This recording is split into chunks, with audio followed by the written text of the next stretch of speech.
A Frente Parlamentar em Defesa das Comunidades Quilombolas está empenhada em aprovar um projeto que apoie essas populações para que elas enfrentem a pandemia da Covid-19.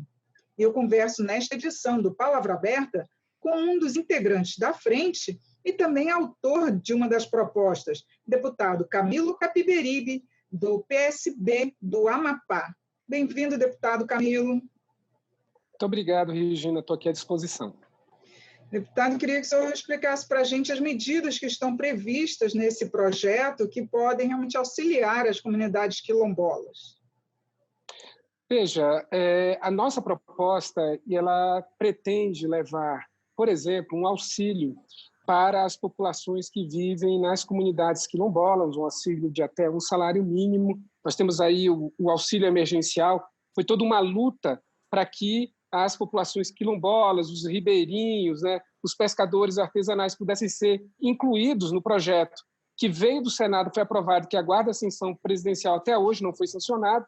Então, nós estamos olhando aqui especificamente para as populações quilombolas com auxílio financeiro, com apoio, por exemplo, para os profissionais de saúde poderem chegar. Muitas dessas comunidades são atendidas quando são apenas por agentes de saúde, você não tem ali, às vezes você tem uma unidade básica de saúde sem o médico profissional lá, então nós queremos que a União garanta as condições para que profissionais de saúde possam chegar, testes rápidos possam ser feitos. Nós sabemos que tem um déficit de testagem enorme no Brasil, nas cidades, imagine nas comunidades que são normalmente mais rurais, que são as comunidades quilombolas. Então, são um conjunto de ações para poder dar algum amparo para uma população que historicamente é abandonada. Inclusive, deputado, são mais de 3.500 comunidades quilombolas em todo o Brasil, e eu queria saber se existe algum acompanhamento, se alguma instituição acompanha para saber como é que eles estão enfrentando a pandemia. Se tem números contaminados e tudo. Não, eu não tenho esses dados especificamente das comunidades quilombolas. Nós temos aí, dentro da frente parlamentar, várias instituições que participam desse diálogo. Houve uma reunião na semana passada com o INCRA, aliás, no início dessa semana com o INCRA, para que fossem tomadas medidas, né, mais amplas de apoio para essas populações. Nós estamos falando de comunidades, 3.500 no Brasil, por exemplo, no Amapá nós temos 44 comunidades, e que, por exemplo, lá no meu estado, com esse projeto que foi aprovado de transferência de terras, né, para dar união para o Amapá e para Roraima, nós tentamos, foi uma luta da Frente Parlamentar Quilombola, foi uma luta de muitos parlamentares, colocar uma ressalva para garantir a manutenção dos processos de regularização que já estariam em andamento com o INCRA. Perdemos isso. Então, assim, as populações quilombolas elas estão extremamente fragilizadas anteriormente à Covid e agora em uma situação especialmente difícil também pela falta de acompanhamento. Não tem, por exemplo, a FUNAI, como existe para os povos indígenas, né, e o governo federal colocou todos sobre o guarda-chuva do Ministério dos Direitos Humanos, que nós sabemos, infelizmente, que a linha do governo é de negação das minorias. Nós temos um racista, né, que é lá da Fundação Cultural Palmares, foi toda uma celeuma para assumir. Então, veja, nós temos uma pessoa que nega a existência do racismo, que é estrutural no nosso país. Então, a situação não é muito simples, não, Regina, é muito complicada. Inclusive, a proposta seria para ser apensada, uma outra proposta que já beneficia os indígenas e comunidades ribeirinhas. Essa outra proposta ela já está em vias de ser aprovada? Exatamente. O que aconteceu? Na semana passada, né, nós fizemos a votação do regime de urgência. Então, com a urgência aprovada, ela pode ser colocada na pauta a qualquer momento. É claro que a pauta do Congresso está assim, especialmente demandante, porque nós estamos votando aí muitos projetos tentando dar privilégio para as ações de combate ao coronavírus e à Covid-19. Então, assim, essa é uma lei que, pela natureza, tanto a dos indígenas quanto a dos quilombolas, ela deveria estar em prioridade. Então, estamos lutando, essas duas frentes aqui, inclusive, estão trabalhando juntas, para ver se a gente consegue não só pensar o projeto dos quilombolas ao que teve a urgência aprovada, que é o que estabelece medidas muito semelhantes para o atendimento das populações indígenas, e ver se nós conseguimos aprovar no plenário da Câmara para que vá ao Senado e à sanção presidencial. Então, assim, é uma luta grande para conseguir esse espaço na pauta, não é fácil, essas populações são historicamente deixadas de lado.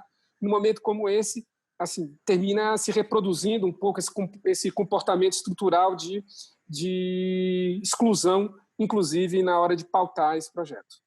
Agora, deputado, também existem muitos quilombolas que não residem dentro das comunidades, eles às vezes moram nas cidades, por trabalho, o que seja. Eles também poderiam ser beneficiados com esse auxílio mensal?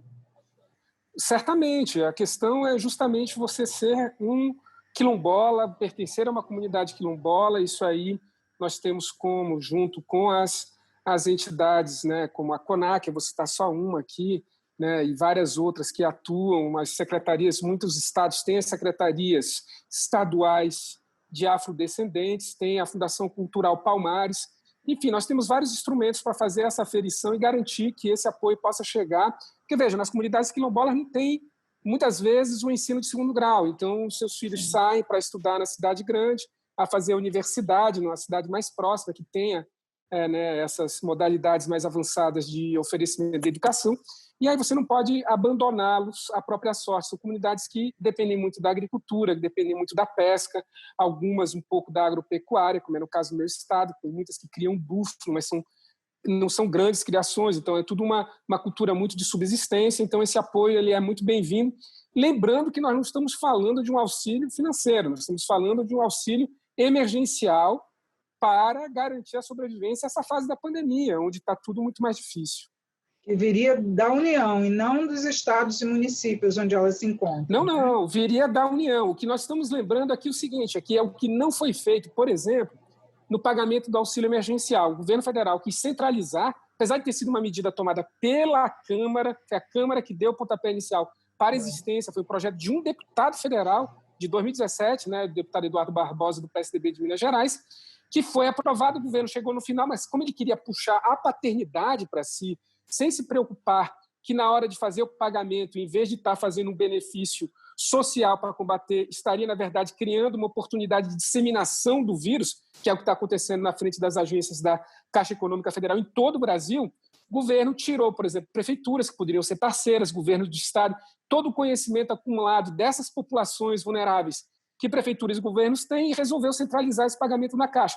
Então, são importantes a participação dos municípios e dos estados, mas a responsabilidade é da União. Por quê? Porque estados estão tendo perda de arrecadação, os estados não têm os instrumentos que a União tem para fazer receita, não podem se endividar para fazer esse tipo de gasto, enquanto que nós aprovamos a PEC do orçamento de guerra, né? Estamos aprovando um monte de medidas para que o governo federal possa, sem nenhum receio de lei de responsabilidade fiscal, teto de gastos, tomar todas as medidas necessárias. Nós estamos apoiando tudo isso. Então, a nossa expectativa é que a União assuma isso, sim.